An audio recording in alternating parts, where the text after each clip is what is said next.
गीता में अर्जुन को स्वयं भगवान कह रहे हैं कि उस परमेश्वर की शरण में जा, उसके लिए उन संतों के पास जा जो तत्वदर्शी हो। इसी प्रकार हजरत मोहम्मद को उनका अल्लाह कह रहा है कि कोई और पूर्ण परमात्मा है, उसको पाने के लिए उन तत्वदर्शी संत की तलाश कर। वो प्रभु कौन है, ये जानने के लिए कृपया अवश्य सुनिए जगत गुरु तत्वदर्शी संत रामपाल जी महाराज के अमृत वचन। मिल जाते हैं, फिर वो परमात्मा हमें विशेष लाभ देता है। कहते पर्वत पर्वत में फेरा कारण अपने राम, राम जैसे संत मिले जिन सारे सब काम। पर्वत पर्वत हम फिरे प्रभु की तलाश में, क्योंकि परमात्मा अंधे को आंख दे, कोढ़ी को काया दे, निर्धन को माया दे और मोक्ष प्राप्त करावे। हम इस उद्देश्य को लेकर परमात्मा की तलाश में ना जाने कहां कहां गए, लेकिन उस परमात्मा जैसे गुणों से युक्त संत हमें मिले तो वो सारे काम सरगे जो प्रभु में से हम उम्मीद रखते। तो इस प्रकार परमात्मा साकार में हमें लाभ देता है और साकार ही है, उससे हमें विशेष लाभ होता है। जैसे वायु निराकार है और वायु को एक ट्यूब में डाल देते हैं। निराकार वायु 10 ग्राम वजन नहीं सहन कर सकती, अगर ऐसे रख दे तुरंत नीचे आता है। 100 ग्राम वजन को नहीं रोक सकती, और जब उसका एक विशेष व्यवस्था आकार में आ गई, वही शक्ति उसमें शक्ति बन गई। जैसे टायर में ट्यूब डाली, ट्यूब में हवा भर दी, टायर में फिट कर दी और ट्रक में डाल दी, वो 200 क्विंटल वजन ने और ठठाए जा रही है।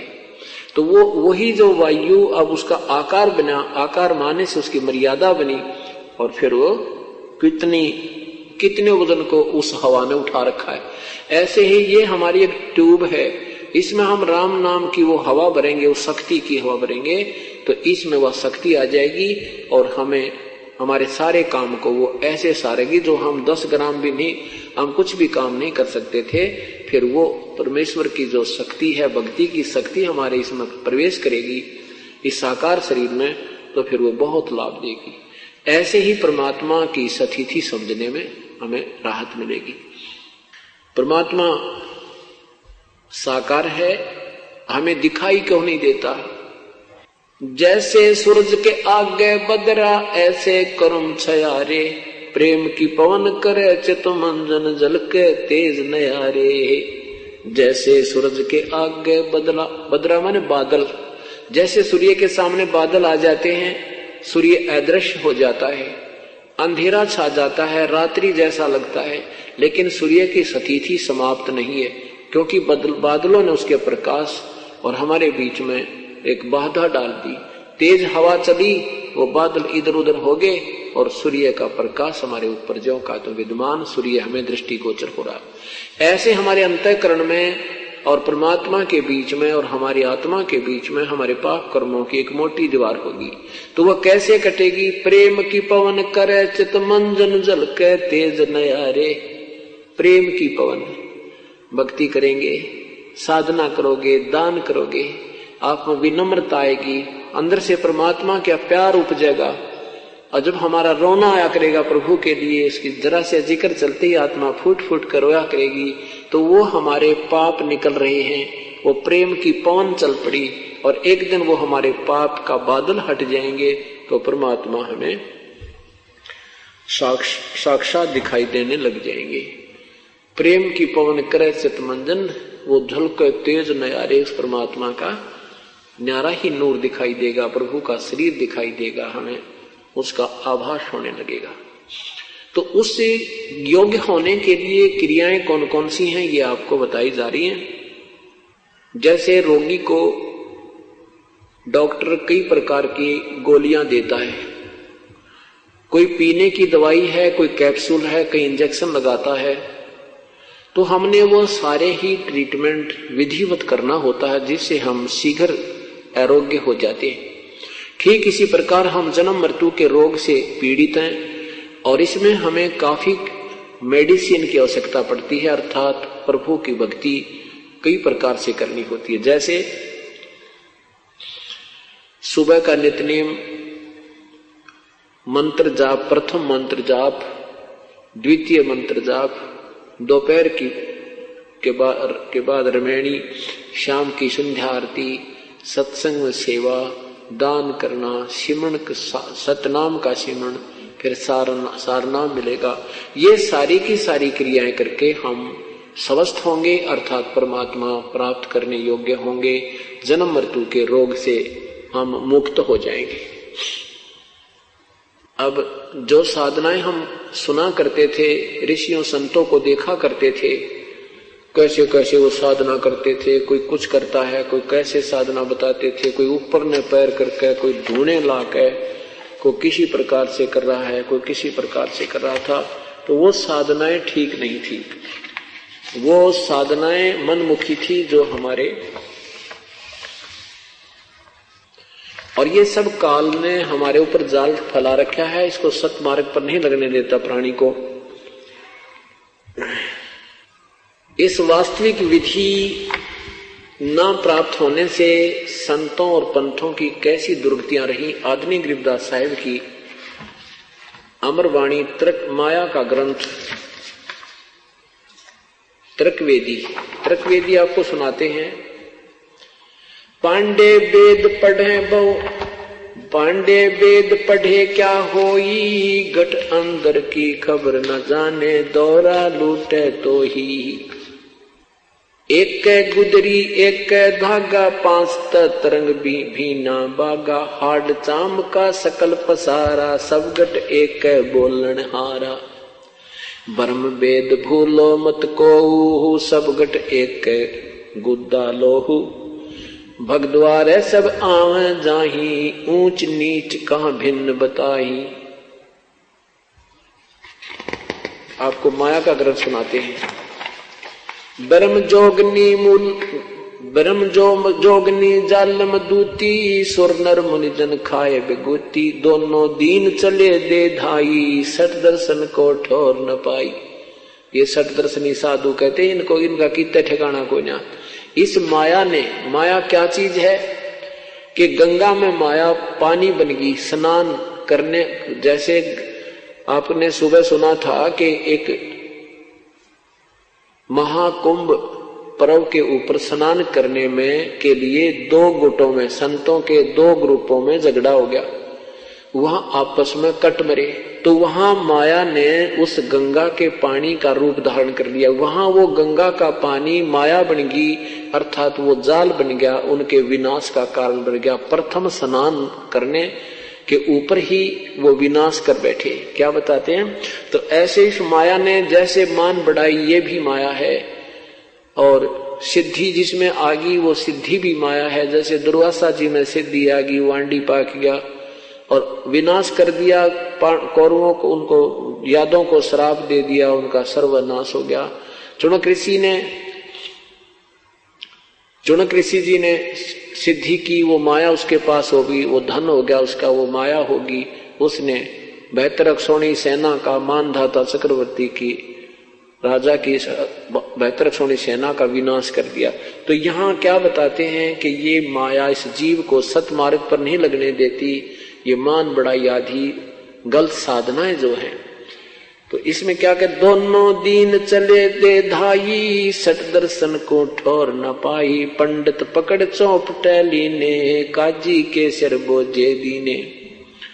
कुतुब गोश और सब गलत गुजारी, मारे मुल्ला बंग पुकारी। पीर पैगंबर रहा चलाए, गुर्जो मार त्रिगुंडे काए। क्या बता रहे हैं कि ये जितने भी साधक हैं, जैसे पंडित जी अपनी क्रियाएं करते रहे, श्राद्ध निकलवाते रहे, तुम्हारे हवन होम कर देंगे, फलान कर देंगे, ये साधना शास्त्र अनुकूल नहीं थी। तो वो स्वयं भी विनाश को प्राप्त हुए, यजमान अपने अनुयायियों को भी नरक ले गए। ऐसे ही काजी और मुल्ला जो हैं, ये भी शास्त्र विरुद्ध साधना कर और करवा रहे हैं। इन सब को परमात्मा सबके विषय में बता रहे हैं।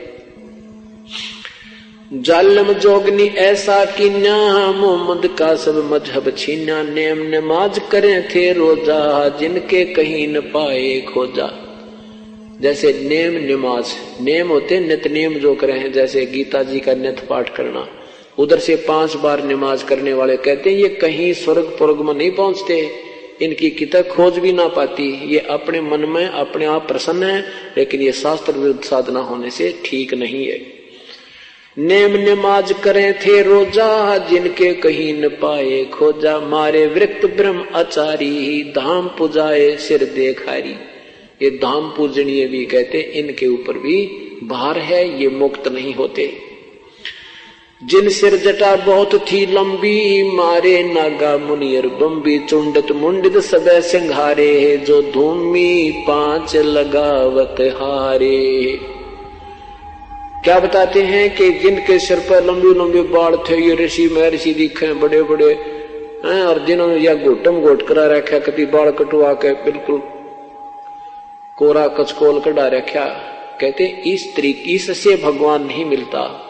वो विधि वास्तविक साधना है तो सबका आध्यात्मिक लाभ प्राप्त हो रहा आपको, नहीं तो इन बनावटी ऊपर के जो दिखावटी बातों में इससे कोई लाभ नहीं। क्या बताते हैं, जिनके सिर जटा, जिन सिर जटा बहुत थी लंबी, मारे नागा मुनियर बम्बी। नागा जो निवस्त्र रहते हैं, और ये मुनिवर ये सारे के सारे खत्म कर दिए इस काल ने। चुंडित मुंडित सभ्य सिंघारे, जो धूमी 5 लगावत हारे। जो 5 धूणे हारे लाया करते ना चारों तरफ बैठ कर, और बीच में बैठकर जेठ में 40 दिन तपे। कहते ये सब विनाश का कारण है, ये भक्ति नहीं है, इनका ड्रामाबाजी है, ये काल ने उलझा रखे। उर्दमुखी मारे बहुमोनी, बहुसागर आए फिर जूनी। मारे बनखंडी निर्वाणी, सिरधर शीस दुहाए पानी। जो ऊपर ने उर्दमुखी, अर्धमुखी नीचे को पैर, सिर करके ऊपर ने पैर रखा करते, ऐसी साधना की। कहती है सब, और जो मौन रखते हैं ये भी बनखंड में चले जाते हैं, निर्वाण धारण करके, वैराग धारण करके, कहते वो भी मुक्त नहीं हुए। ज्ञानी मुनि बहु, ज्ञानी गुणी मुनि बहु मोहे, 2 पाटों बिच मीही जोहे। मारे विरक्त ब्रह्म ज्ञानी, बहुर पड़े हैं चारों खानी। उदासी मारे निर्मोही, पकड़ चौपट धोवट धोई। उनमुन रहते रखते काया, जिनको धक्के दीने माया। त्रिकाली करते स्नाना, ते नर कीने शुक्र समाना। इस काल में कहते हैं जो 3-3 बार स्नान करा करते और भक्ति करते थे, कहते वो साधना शास्त्र विरुद्ध होने से वो गधे और कुत्ते बने, सुअर बने। त्रिकाली करते स्नाना, ते नर कीने शुक्र समाना। जो नर अंग लगावत छारा, ते आने तिरगुण व्यवहारा। जो शरीर पर राख लपेट कर शरण शरण हो गए तो बड़ा ओलिया है, ये साधु बड़ा महापुरुष है, कहते हैं वो सब 84 लाख योनियों में गए। मारे चारों वेद वकंता, जो नर 18 पुराण अकथनता। जिनके कानों मुद्रा भारी, ते माया ने कीने गरबारी। अब क्या बताते हैं परमात्मा, इंद्रिय जीत रति कर डारे, जिनके मोंढे कीने कारे। चुंडित मुंडित गुफा धारी, जिनको जोग निम लागी प्यारी। नागा नगन रहे बन माही, सो दो जग की राह चलाही। बन बस्ती के सभी मारे, धर्मराय की नगरी डारे। गए रसातल रा न पाए, जम की जाली जीव बंधाए। पंथी पंथ न पावे कोहू, दुर्लभ देश दूर घर भेऊ। 3 लोक जिन चुन चुन, 14 लोक पड़े जम जाला। दुर्मति जोगन रूप विशाला। 3 लोक जिन चुन चुन खाए, 14 तपक सबे डहकाए। ब्रह्मांड 2100 सोर शराबा, मुगदर मार गुरज बहुराबा। कौम छतीस रीत सब दुनिया, जोगनी छत्रपति बढ़हनिया। अनाथ जीव की कौन चुलावे, योद्धा भूप लिए बड़दावे। होते दुर्योधन से राजा, जिस घर घुरते अनगिन बाजा। ओते वीर 71 भाई, 11 सोनी की ठकुराई, 64 योगनी 52 बीरा, जिनके खप्पर भरे नथीरा, पांडो डोबे पकड़ हिमालय, 18 सोनी खाई काले, चकवे चक छत्रपति बहु साजा, जिनके उदय अस्त बिच राजा, ब्रह्म योगनी सब डकाए, जिनके गाम ठाम नहीं पाए, एरना कुछ थे राम सरीखा, जिन अपना नाम चलाया टीका, वैसे जमजोरा ने लूटे, उधर विनाश किए घर घट फूटे है, मथुरापुरी राज थे कंसा, जिनके कहीं न पाए वंसा। कितना प्यारी व्याख्या कर रहे हैं कि ये हिरण्यकशिपु जैसे भी अपने आप में भगवान बने बैठे थे, इनका बक्कल उतरा, पेट फाड़ कर फेंक दिया भगवान ने। ये इसमें रिद्धि सिद्धि आ गई, माया में उस सिद्धियों के कारण अपने आप में फूल गया, या माया इसको दुखदाई बन गई। कहते मथुरापुरी राज थे कंसा, जिनके कहीं न पाए वंसा। कंस आंडी पाक क्या था, और वो कहते हैं उसका नामो निशान मिट गया। सेंसरा बहा गहा जो डोबे, फरस्या मार रख तन झोबे, जरा संग बहु जोर जमाए, पकड़े टांग तन चीर बगाए। जरा सिंह ने कहते हैं गणी बकवाद गड़ी थी, उसकी टांग पकड़ कर पाड़ दिया गया। बाली काल को दिया झपेटा, चाणो रासे मारे फेटा, रावण छत्रपति थे राजा, सुर नर मुनि जन जिस घर साजा, योद्धा जुल्मी बहुवत आकी, कोट 33 बंद थे जाकी। 33 करोड़ देवता जिसने रावण ने बांध रखे थे। कहते हैं कुंभकर्ण से होते बीरा, 1.25 लाख नाती संग थीरा, 1 लाख पूत 1 लाख पूत दूत संग भारी, 7 समुद्र लंका धारी, उठपट किए अटपट किए, उठपट किए लंक जद लूटी, 10 खप्पर रावण के फूटी।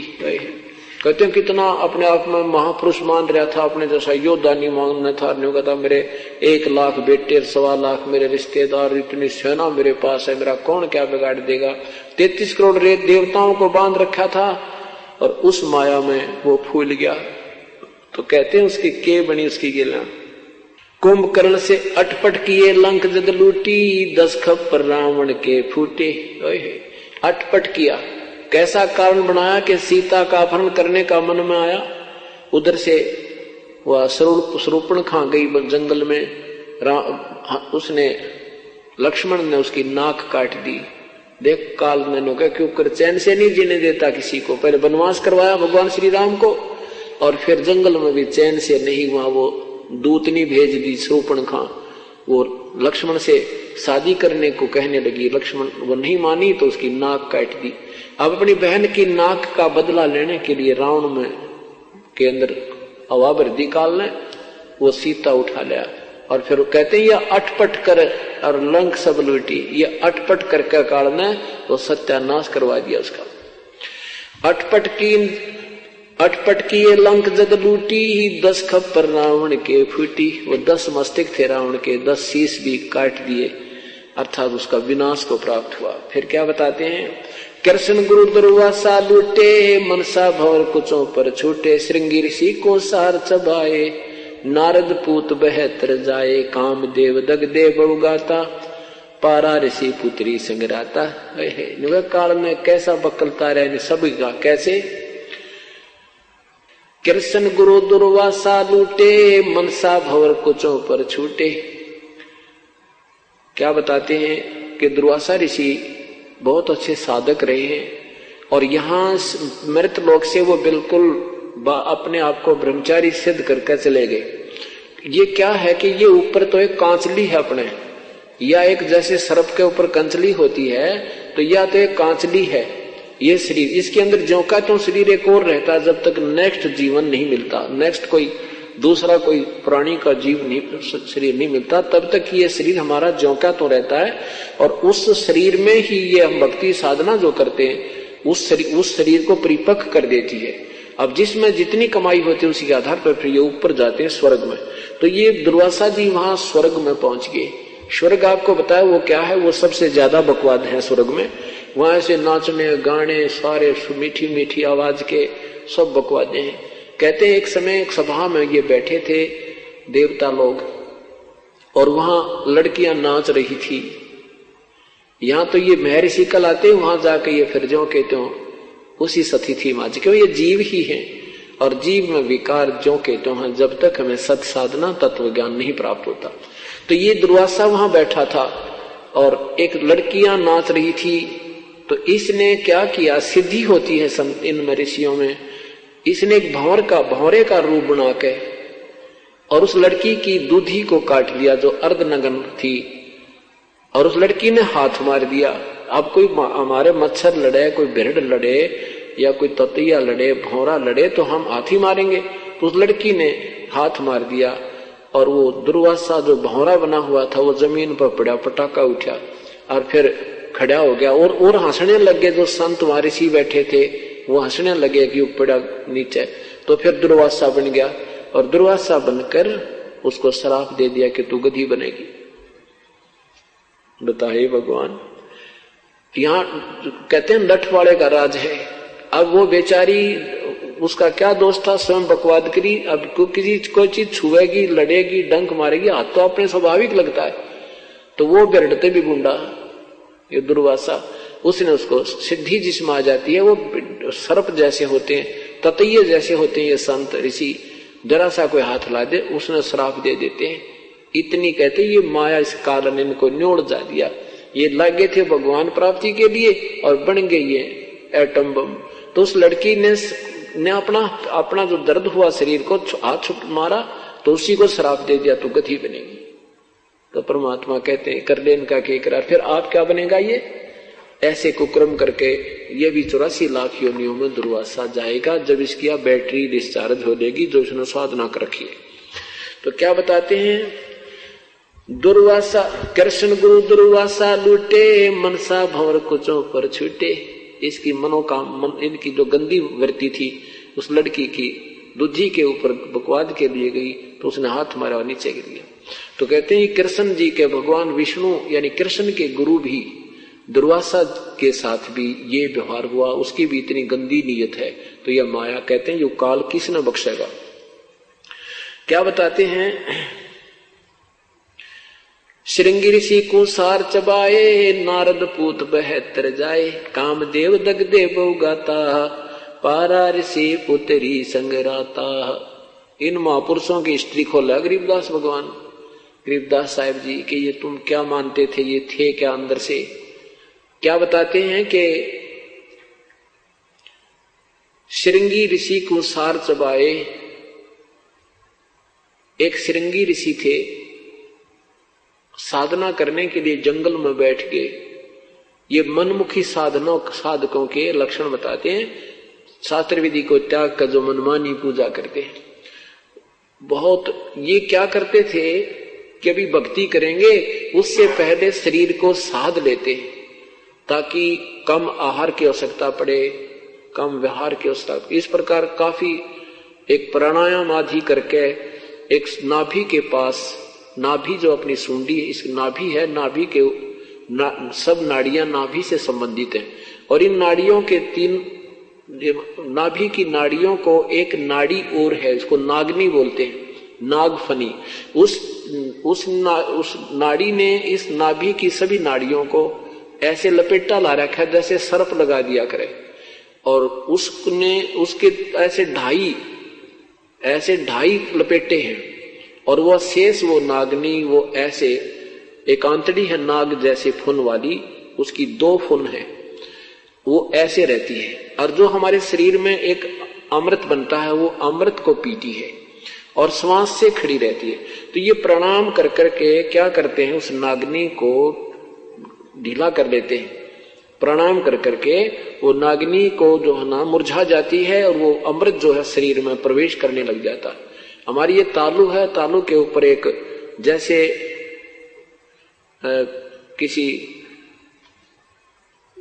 जैसे अंडा होता है, अंडे का छिलका होता है और अंडे के छिलके को और बीचों बीच काटते थोड़ा सा रह जाए, वो जैसे एक कटोरा सा होता है, उसकी छोटी स्थिति समझ लो बिल्कुल 1/2 सेंटीमीटर, इतने स्थिति का 1 सेंटीमीटर इतनी स्थिति का हमारी तालू के ऊपर एक ऐसे कटोरे टाइप की एक सथीथी बनी हुई है, और उसके बीच नीचे बिल्कुल उसमें एक सुराख है। उस सुराख के ऊपर एक छोटी सी पत्ती रखी है, आंत सी पड़ी है, जैसे छोटी सी पत्ती होती है बेल की, बिल्कुल वाल टाइप, जैसे वाल टिका होता है।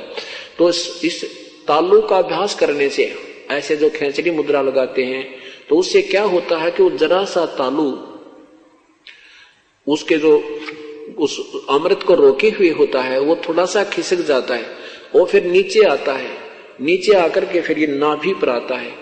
और नाभि अगर वो नागनी ना पीवे, वो नागफणी नहीं पीवे, तो ये सारा उसी अमृत से इस शरीर में इतना जो ना सरूर सा हो जाता है कि भूख लगनी बंद हो जाती है और निंद्रा आनी बंद हो जाती है। तो उसके अभ्यास में भी हमें कम से कम 20 वर्ष लग जाते उसको प्रफुल्लित करने में। ये पुराने समय के काम हैं, ये लगे रहते, ठाली बैठे थे ऋषि लोग, लाखों वर्ष की उम्र होती थी, ये बकवादा में लगे रहते, लेकिन वो साधना परमात्मा पाने की फिर भी नहीं है।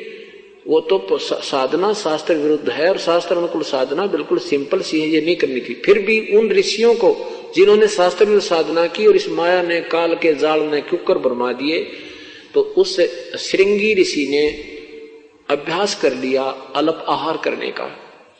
पहले आहार अपना साधना की, शरीर को शोधा ऐसे, और फिर इतनी साधना कर ली कि दिन में एक बार एक वृक्ष की छाल के ऐसे जीभ लगाता, उसी से तृप्त हो जाता, और वहीं बैठा उसकी तरफ मुख करके अपना वो ध्यान लगाता रहता।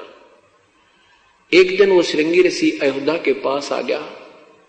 अयोध्या के पास जंगल में, बिल्कुल निकटतम जंगल में, नगर के आसपास जो सब ने दिखाई दे, रास्ते के आसपास ही बैठ गया।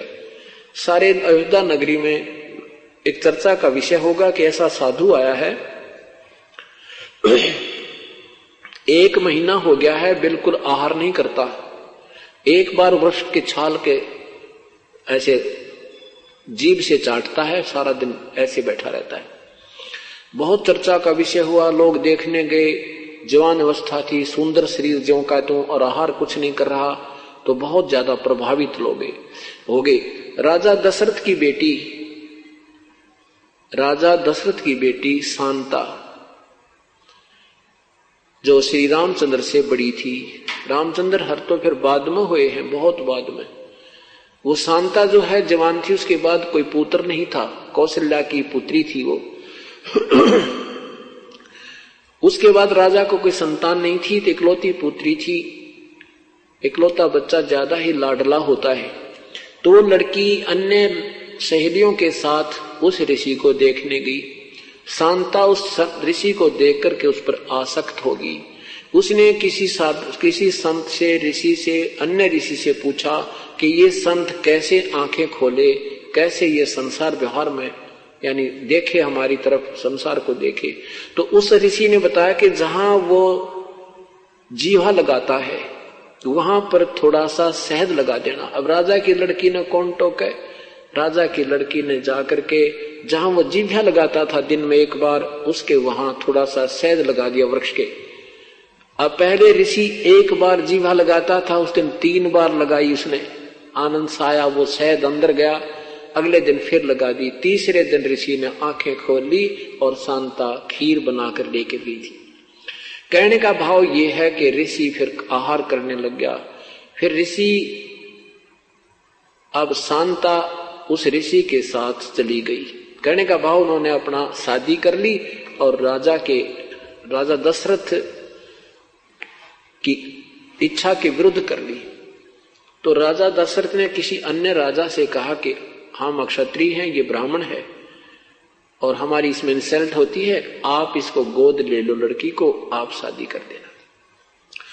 कहने का भाव ये है कि परमात्मा क्या बताते हैं, श्रृंगी ऋषि को सार चबाए, नारद पूत बह तर जाए। अब परमात्मा कहते हैं जब तक आप पूर्ण संत, पूर्ण परमात्मा की शरण में आकर विधिवत साधना नहीं करोगे, यू काल न्यो नचाए जागा तुमने। क्या बताते हैं, एक बार नारद जी जंगल में साधना करने चले गए। 12 वर्ष तक बैठकर खूब तप किया। मन में मान लिया कि हमने सब इंद्रियों पर काबू कर लिया, अब जंगल में आदमी अकेला रहे, वृक्ष दिखे, पत्ते घास फूस खावे, आप पे यू मन बकवाद करने तो चुप हो जाता, यू दड़ मार जा, ये बिल्कुल दुबक जाता है और फिर ज्यों का त्यों तैयार हो जाता है। ये अनजान ऋषियों को ज्ञान नहीं था। 12 वर्ष के बाद नारद जी आए। ब्रह्मा, विष्णु और महेश जी ये तीनों भाई हैं। बड़े ब्रह्मा जी, बीच के विष्णु और छोटे भगवान शिव। तो नारद जी जो ब्रह्मा जी के पुत्र हैं, महर्षि नारद जो है विष्णु जी के पास गए। विष्णु जी ने पूछा, भाई ऋषि जी बहुत दिनों में दर्शन दिए, कहाँ चले गए थे? नारद जी ने कहा कि प्रभु मैं 12 वर्ष तक जंगल में साधना करके आया हूं और मैंने अपनी इंद्रियों पर काबू पा लिया है। अब मैं माया के और इंद्रियों पर काबू कर लेंगे तो ये संसार में उत्पत्ति कैसे होगी, 1 लाख जीव तू कैसे खाएगा? तो इसका नियम है, इसका नियम है कि bud the evil cut the evil in the bud, यानी बुराई को यानी स्टार्ट में ही काट दे। तो इसने विष्णु जी के मन में प्रेरणा कर दी कि यू बडांडी पा किया नारद जी, ये कहता मन इंद्रियां सारी काबू कर ली, चल इसको ठीक करते हैं। तो उधर से क्या हुआ कि नारद जी मिलकर चल पड़े, वहां से जा रहे हैं, उधर से विष्णु जी पीछे से आ रहे हैं।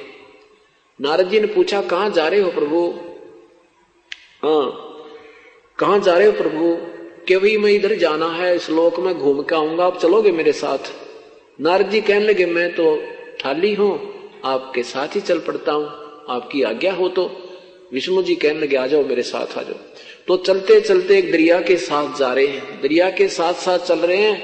तो नारद जी से कहा विष्णु जी ने कि ऋषि जी आप खड़े रहो, मैं पानी पी कर आता हूं। विष्णु जी ने कहा, नारद जी ने कहा, नहीं महाराज, मैं आपके लिए पानी यहीं लाता हूं, आप यहां रुको और मैं आपका सेवक हूं। तो भगवान विष्णु ने कहा कि नारद जी पहले स्नान करना दरिया में, फिर पानी लाना। अच्छा जी। अब नारद जी ने जो ही स्नान करने के लिए डुबकी लगाई दरिया में, तो उसका एक सुंदर लड़की बन गया, एक सुंदर लड़की रूप बन गया नारद जी का। उधर से उसी नगरी का एक राजा टहलने के लिए आया, वह सुंदर लड़की देखी। राजा ने पूछा, कन्या तू कौन है, कहां से आई है, क्या तेरा नाम है, कौन तेरा गांव है? लड़की ने कहा कि मुझे नहीं मालूम मैं कौन हूं, कहां से आई हूं, मेरी बुद्धि काम करना बंद कर चुकी है। राजा ने उस लड़की को अपने साथ लिया, घर ले आया, पटरानी बना दी। कहते हैं 72 संतान हुई उसके, और फुल्ली नहीं समावे, पोते और पोती हो गए, ठाठ हो गए, और फिर फुल्ली नहीं समावे, और खूब मेरे तो बढ़िया कोई नहीं, मेरी इतनी संतान है। फिर क्या होता, उस राजा का किसी दूसरे राजा से युद्ध हो जाता है, और उस राजा ने पूरे के पूरे परिवार का विनाश कर दिया। उसके पुत्र भी मारे गए, युद्ध में गए थे, राजा भी मर गया, कोई शेष नहीं बचा। वो बुढ़िया हो रही थी, वो नारद से बनी औरत। तो उसने सोचा, रो रो के बुरा हाल कर दिया, सारे बाल पाड़ दिए, नो रो रो कर टक्कर मारे। उसने सोचा अब तू आत्महत्या कर ले और तेरे पास शेष नहीं रहा कोई चीज। तो वो बुढ़िया जो नारद बुढ़िया बनी थी, जाके उस दरिया में सुसाइड करना चाहा, आत्महत्या करने के लिए छलांग लगाई, तो ऊपर एकदम नारायण और नारद बना दिया, नारायण नारायण करता हुआ बाहर आया। उधर से भगवान खड़े खड़े मुस्कुरा रहे हैं। विष्णु जी कहते हैं, अरे नारद बहुत देर लगा दी, मैं तो बहुत प्यास लगी है, जरा पानी ला, शीघ्र ला। और नारद का सबकी बंदरी, जैसे सपने में कोई ऐसी दुर्घटना महसूस हो जावे और ऐसा रोया कर आदमी और जाग जाना, सपन टूट जा तो भी उसको ऐसे महसूस होता जैसे अभी वो तेरे साथ कोई बुरी घटना घट रही है। अब नारद जी के पसीने आ रहे, ये भगवान वो मैं तो ऐसा बुरा हाल हो रहा था, मेरी तो इतनी संतान थी, वो मृगी सारी। तो फिर जान गया भगवान हंस रहे खड़े खड़े। तब विष्णु जी ने कहा कि तूने क्या था, मैंने सारी इंद्रियां बेकाबू कर दिया। तब नारद जी बोले, भगवान आप तो कसूरते हो। तो कहने का भाव यह कहते हैं कि श्रृंगी ऋषि को सार चबाए, नारद पूत 72 जाए। कामदेव दगदे बहु गाता, पारा ऋषि पुत्री संगराता। एक पाराशर नाम के ऋषि, शादी होगी, शादी हुई, शादी होते ही अपनी पत्नी को छुआ तक नहीं और कहा मैं तो जंगल में तप करूंगा। अब उसकी पत्नी कहती है कि आप अच्छे महापुरुष हो, आज शादी हुई है, अब तुम घर छोड़ के जा रहा है, या तो शादी ना करवाता या बाद में करवा लेता। तो कहता है कि पहले मैं तप करके आऊंगा, साधना करूंगा, अच्छी संतान उत्पन्न होगी।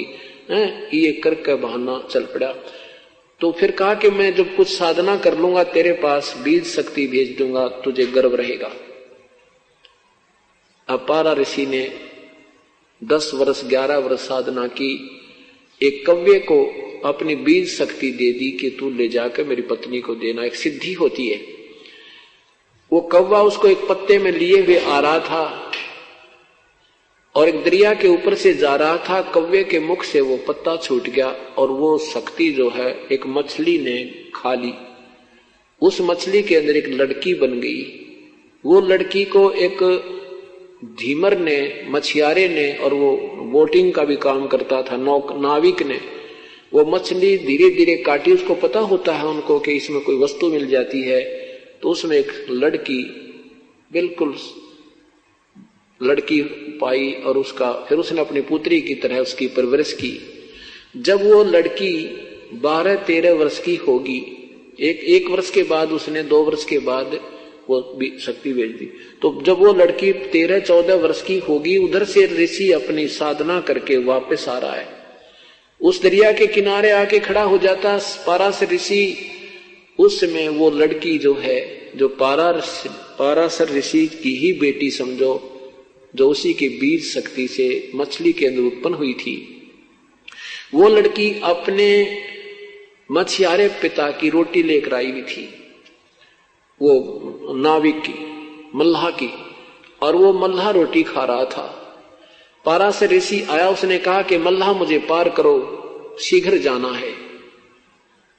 उस मल्लाह को पता था कि इधर जो वन से संत आते हैं, ऋषि आते हैं, ये तोप बनकर आते हैं, ये साधना करके आते हैं, इनमें सिद्धियां होती हैं, और जरा सी इनकी बात की अवहेलना होगी तो ये श्राप दे देते हैं। तो उसने कहा महाराज मैं तो खाना खा रहा हूं, जरा सा आप इंतजार करो। तो उसने कहा कि नहीं, मुझे इतना समय नहीं है। तो उसने कहा बेटी, अपनी पुत्री से कहा कि जा बेटी तू ऋषि को दरिया से पार करा, नौका चला ले जा। अब जब दरिया के बीच में जब जा ली नौका, तो वो ऋषि के मन में खोट आ गया युवा लड़की देख के। अब बदमाशी करनी चाहिए, तो लड़की ने कहा हे प्रभु, चारों तरफ सब दुनिया देख रही है, मेरे पिता देख रहे हैं। क्योंकि वो डर रही थी बेटी कि ये कहीं निकम्मा शराब भी दे दे, इनसे इतना भी डर लगता था। अपनी बचाव करना चाहती है। तो ऋषि ने क्या किया, वो सिद्धि जल उठाया और चारों तरफ धुंध कर दी और अपना मुंह काला किया। अब क्या बताते हैं परमात्मा, ताहू के बिंद से उसका नाम फिर मछोदरी रखा हुआ था। और उस मछोदरी फिर उस लड़की से फिर व्यास जी उत्पन्न हुए। उस लड़की को जो पाराशर से गर्भ रहा तो वेद व्यास जी उत्पन्न हुए। तो यहाँ गरीबदास साहिब कहते हैं ताहू के बिंद से वेद व्यास, ताहू के बिंद से मछोदरी। अरे हाँ महबूब कहता दास गरीब रही कहाँ सोदरी। कहाँ तुम्हारे अंदर ये नेकता रही, उसी अपने ही बिंद से बेटी बनी मछली में, और फिर उसी से वेद व्यास उत्पन्न हुआ। तो यहाँ क्या बताना चाहते हैं, पाराशर पुत्री संगराता। पाराशर अपनी ही पुत्री के साथ दुष्कर्म किया। ऐसे कहते हैं ये अंतर्यामी बताओ, इन ये बड़े मैं ऋषि थे। ऐसे इनकी बिरान माटियां इस काल में कर रखी हैं। जब तक संत सही नहीं मिलता, साधना सही नहीं होती।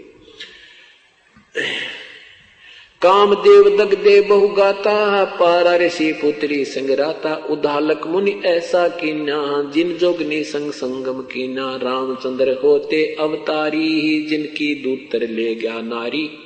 दुर्मति दूती बहुत बढ़ाई, सुर असुरन की राड मंडाई। जिन इंद्रपति जिन इंद्रपुरी के अस्तल लूटे, गुर्जो मार सातल कूटे, गुरु मछंद्र लूटे लोई, रस कुस पिया डारी छोई। कच्छ देश में गोरख हेरे, हम संग सिद्धा लीजय फेरे, गोरख कहे सुनोरी दूती, हम योगी निर्गुण अवधूती। हम योगी जुगता ब्रह्म ज्ञानी, पूर्ण ब्रह्म अलख बिनानी, गुरुआ की तो छार उड़ाई, तुम चेला कित रहो सहाई, किस रहो सहाई।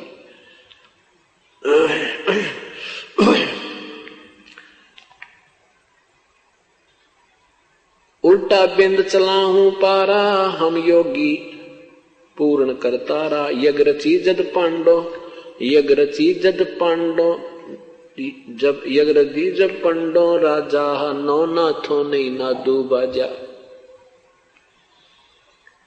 सिद्ध 84 सिद्ध रिधि सब मोहे, पूर्ण ब्रह्म ध्यान नहीं जोहे। कोट 33 यज्ञ के माही, सुर नर मुनि जन गिनती नाई।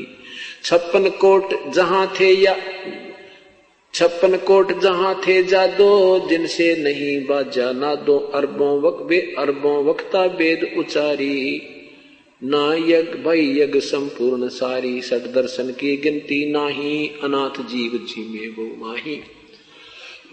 क्या बताते हैं कि जिसमें अब शास्त्र विरुद्ध साधकों और शास्त्रानुकूल साधनों की साधक की तुलना करते हैं, निष्कर्ष दिया है। गीता जी में आपने सुना होगा, दूसरे अध्याय के 37 और 38 श्लोक में गीता बोलने वाला भगवान कह रहा कि अर्जुन तू युद्ध कर ले, तुझे कोई पाप नहीं लगेगा, तू केवल निमित्त मात्र है। और यदि युद्ध में मारा गया तो स्वर्ग जाएगा, विजयी हुआ तो इंद्रप्रस्थ का तू राज भोगेगा, तेरे दोनों हाथों में लड्डू है।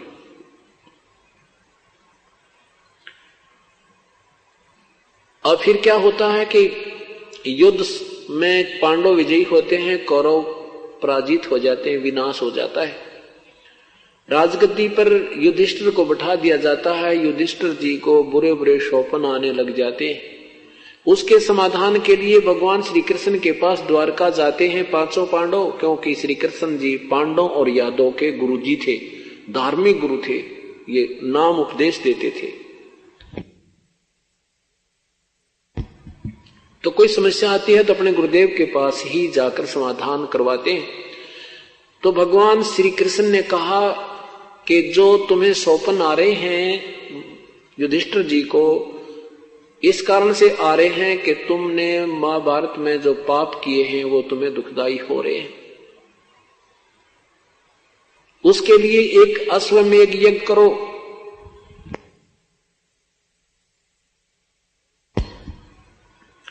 और उसमें सारे पृथ्वी के महापुरुषों को, संतों को, भक्तों को आमंत्रित कीजिए। ज्यादा से ज्यादा जितने जीव आपके यज्ञ में आहार करेंगे उतना ही पुण्य अधिक होगा। और उसमें एक शर्त रखी कि तुम्हारी यज्ञ संपूर्ण होने का एक लक्षण होगा कि एक पांच मुख का एक शंख रखा जाएगा एक सुसज्जित स्टेज पर। और जब सभी भोजन खा लेंगे उस यज्ञ में, वो शंख अपने आप आवाज करेगा। अगर उस शंख ने आवाज कर दी तो तुम्हारा यज्ञ संपूर्ण हुआ, और शंख नहीं आवाज करेगा तो यज्ञ संपूर्ण नहीं होगा, तुम्हें कोई लाभ नहीं होगा। उसके लिए दूर दूर से साधु संत बुलाओ और किसी महापुरुष के भोजन खाने से वो शंख आवाज करेगा। अब यहां अर्जुन देखता है कि भगवान गीता का ज्ञान देते समय तो कह रहा था तुम्हें कोई पाप नहीं लगेगा, अब कह रहे हैं कि तुम्हें वो युद्ध में किए हुए पाप ही दुखदाई हो रहे हैं। इस यज्ञ में करोड़ों रुपए लगना था, और भाई युधिष्ठिर का दुख निवारण तब होना था। अब अर्जुन के मन में आता है कि भगवान तब तो कह रहे थे कि तुम्हें पाप नहीं लगेगा, आज कह रहे हैं पाप लगेगा। अब मैं इसे प्रश्न करूंगा तो भाई ये सोचेगा कि ये लाखों करोड़ों रुपया लगता दिखाई देता है, अर्जुन बौखला गया है। और वाद विवाद कर रहा है, कहीं ये मेरे इस इलाज में प्रसन्न ना हो।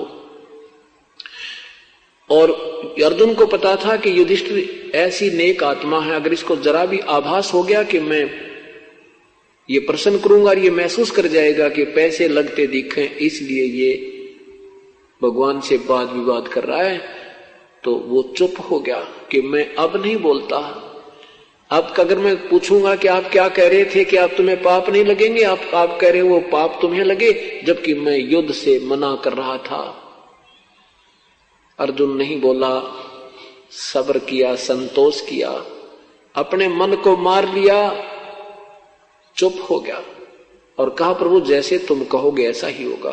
कहते हैं जब यज्ञ का एक स्थान नियुक्त किया, दिन निहित किया भगवान श्री कृष्ण जी ने, भगवान श्री कृष्ण भी उपस्थित हुए, 33 करोड़ देवता, 88,000 ऋषि, 56 करोड़ यादव भी वहां पर विद्यमान थे उस यज्ञ में, और 9 नाथ 84 सिद्ध, ये वशिष्ठ मुनि जैसे महापुरुष ये सारे उसमें विद्यमान थे, 9 नाथ भी विद्यमान थे, गोरखनाथ जैसे 84 सिद्ध भी विद्यमान थे, ब्रह्मा विष्णु महेश श्री कृष्ण आदि भी वहीं पर विराजमान थे, और सबने भोजन खा लिया पर शंख नहीं बजा। फिर किससे वो शंख बजा? उस पूर्ण ब्रह्म के सतनाम सार नाम उपासक, सतनाम उपासक, सत साधना उपासक सुपथ सुदर्शन से द्वापर युग में करुणामय नाम से पूर्ण परमात्मा आए हुए थे। उसमें अपनी सतभक्ति का मार्गदर्शन कर रहे थे। उसमें एक हंस ने उनको समझा था, जो एक वाल्मीकि घर में जन्म था, नाम सुदर्शन था उनका। सुपथ वैसे कहते हैं जैसे हरिजन कहा करते हैं। तो सुदर्शन जी को बुलाकर लाए थे और उनसे फिर वो शंख बजा था। उसके विषय में जानकारी दी है। क्या बताते हैं?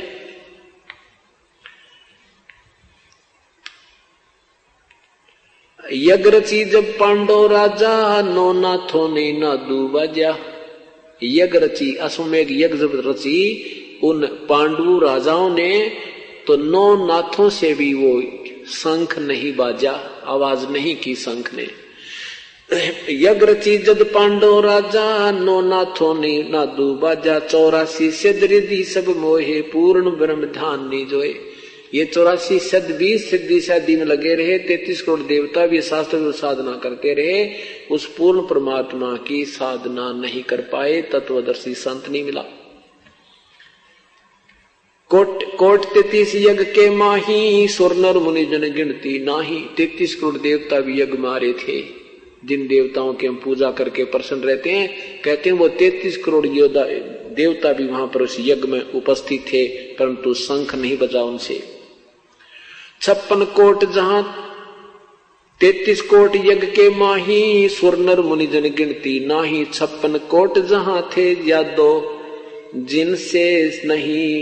जिनसे नाही बाजे नादो। भगवान कृष्ण समेत सभी यादव वहां उपस्थित थे, सबने भोजन कर लिया था, उनसे भी शंख नहीं बजा। अरबों वक्ता वेद उचारी, ना भई जग संपूर्ण सारी। ना बिरा कितने ये वेद के ज्ञान अपने अपने वेद वक्ता कंठस्थ याद करे फिरे थे, उनसे भी बात नहीं बनी। 60 दर्शन की गिनती नाही, अनाथ जीव जी में बहु माही। सुर नर मुनि जन तपया सन्यासी ही, दंडी वृक्त बहुत उदासी।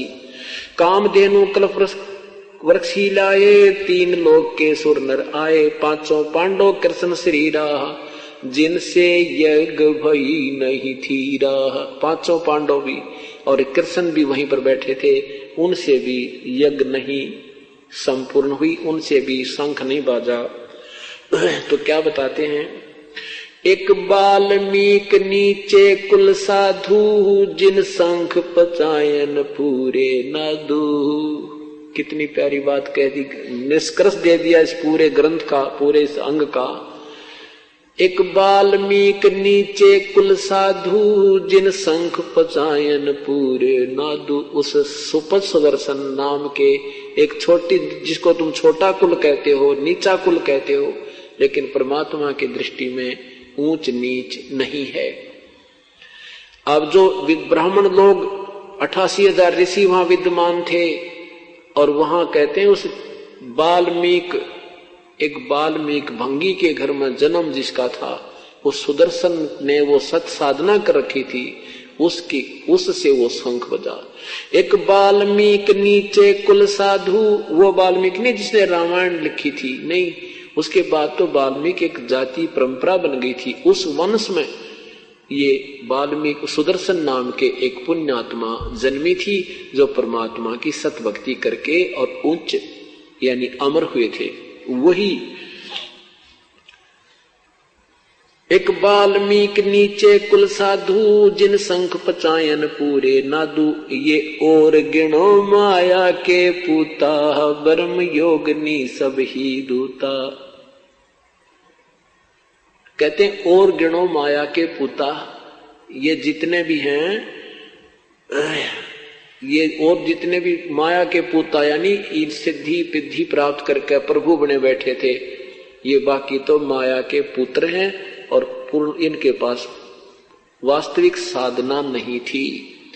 कौन कौन में 33 करोड़ देवता ब्रह्मा विष्णु महेश श्री कृष्ण समेत को रिजेक्ट कर दिया गया, इस एक ही एग्जाम्पल था। ठीक है पुण्यात्माओं, हमें भक्ति का ज्ञान नहीं, हमें कोई 83 जादूगरी दिखा दे, हम उससे प्रभावित हो जाते हैं, उसको परम संत परम ऋषि मान बैठते हैं। और जब हमें ये इसलिए ज्ञान आपको कराया जाता है, ये एक पढ़ाई जाती है, आप पूर्ण रूप से ऐसे प्रिपेयर हो जाओगे, आपको कोई डगमग नहीं कर सकता। फिर ये भक्ति चलेगी आपकी, नहीं तो भक्ति चल नहीं सकती। कोई चार बात बनाने वाला, मीठी मीठी गल्ला करने वाला आपको मिल गया, आप उसी से प्रभावित हो जाओगे। फिर आप इतना निर्णायक हो जाओगे, आप उस व्यक्ति को कितना ही बातें बनावे उसको रिजेक्ट कर दोगे। नहीं, आप केवल बात जानते हो, आपके पास तत्व ज्ञान और वास्तविक साधना नहीं है।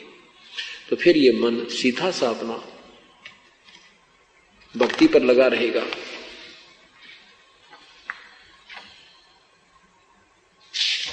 क्या बताते हैं, नूरी अंग बिनस है भाई, ही माटी के किस गिनती माही। ऐसे भरम न भूलो लोई, उनकी ओट न उबरे कोई। क्या बताते हैं कि जैसे इन ऋषियों का, संतों का, ब्रह्मा विष्णु महेश का शरीर भी नूर का है, इनके शरीर से भी प्रकाश है।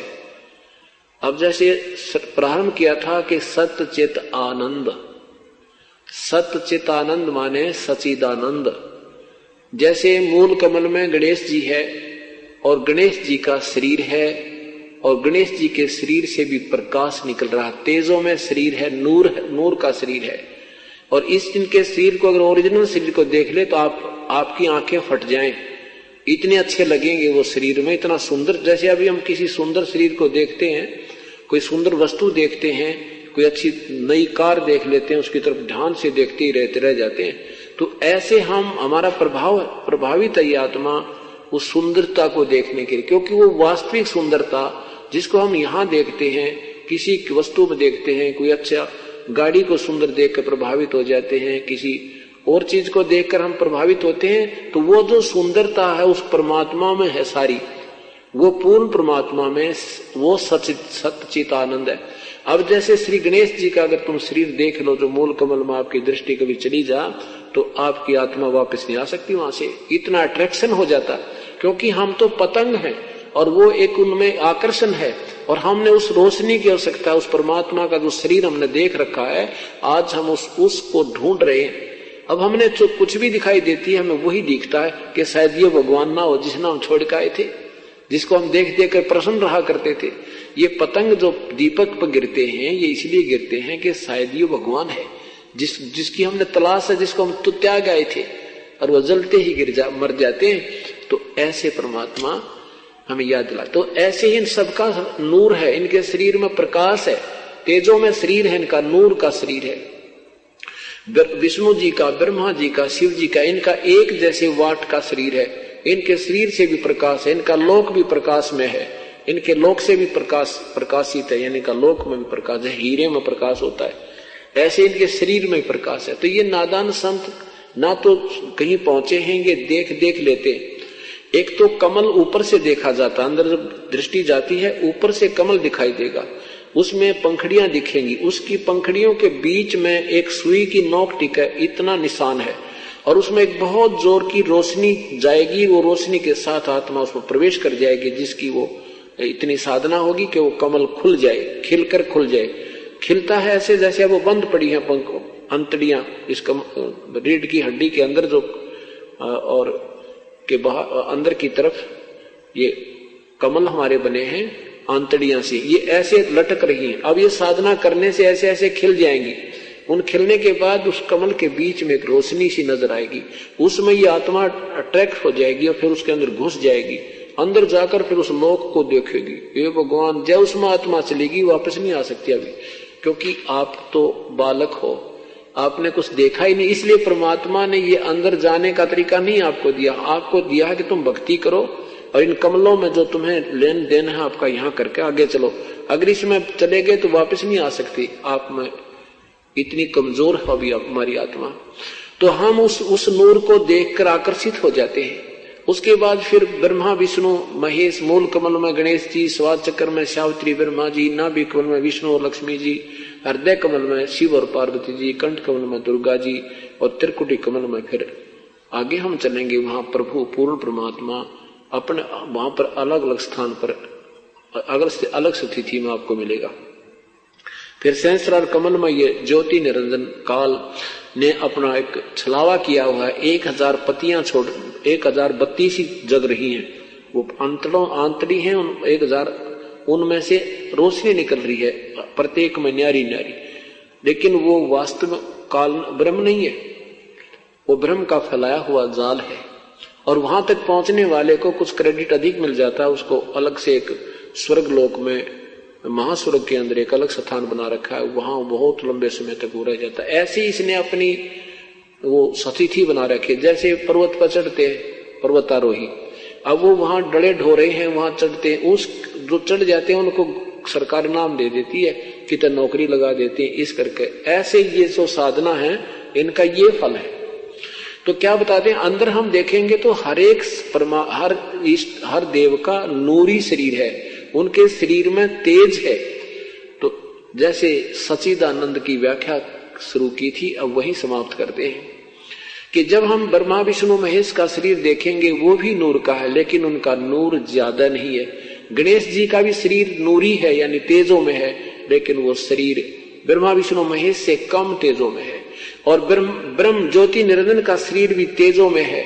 जब वो महाब्रह्मा महाविष्णु शिव रूप में रहता है ब्रह्मलोक में, तो उसका जो तेज है इन ब्रह्मा भी नीचे वाले ब्रह्मा विष्णु महेश से 1000 गुना ज्यादा सुंदर शरीर है उसका, उस जो ब्रह्मा विष्णु महेश रूप में रहता है। और परब्रह्म का इस ब्रह्म से भी 1000 गुना ज्यादा तेज है, और पूर्ण ब्रह्म का तो असंख्य गुना वो सच, उसका भी नूर है। तो यहाँ क्या बताते हैं कि नूरी अंग विनस है भाई, ये माटी के किस गिनती माही। जब इन ब्रह्मा विष्णु महेश का नूर का शरीर भी नाश होगा तो तुम्हारा तो मिट्टी का है, इन ऋषि पेशियों का तो मिट्टी का है, ये गिनती में नहीं। ऐसे भरम न भूलो भाई, इन उनकी ओट न उबरा कोई, ऐसे भरम न भूलो लोई, उनकी ओट न उबरा कोई। क्या बताते हैं कि तुम इन देवी देवताओं के चक्कर में मत पड़ो, इन ब्रह्मा विष्णु महेश तक की साधना के चक्कर में मत पड़ो। इनकी ओट में, इनकी साधना में, इनकी शरण से किसी का उद्धार नहीं हो सकता।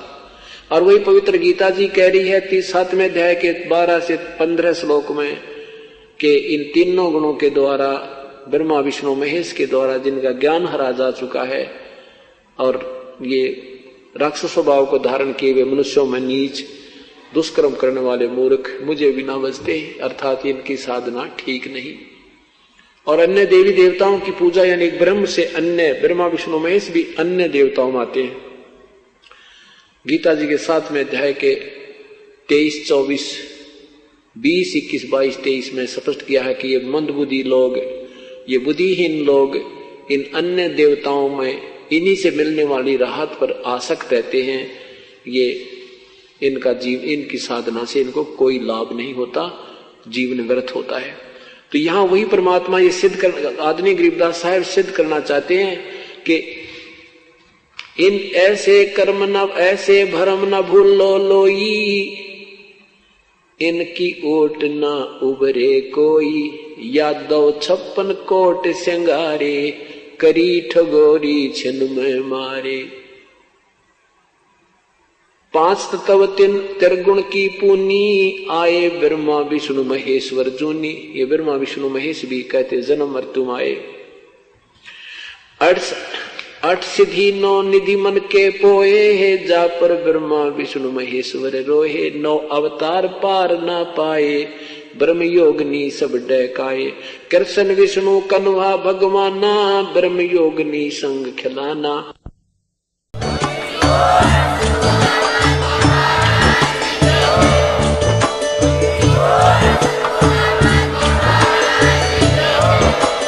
आप सुन रहे थे जगत गुरु तत्वदर्शी संत रामपाल जी महाराज जी के मंगल प्रवचन। अधिक जानकारी के लिए विजिट कीजिए हमारी वेबसाइट www.jagatgururampalji.org। संत रामपाल जी महाराज जी के शुभ आशीर्वाद से पूरे विश्व भर में 500 से भी ज्यादा नाम दीक्षा केंद्र हैं, जिन पर संत रामपाल जी महाराज जी द्वारा ऑनलाइन निशुल्क नाम दीक्षा दी जा रही है। अपने नजदीकी नाम दीक्षा केंद्र का पता करने के लिए संपर्क करें 8222880541।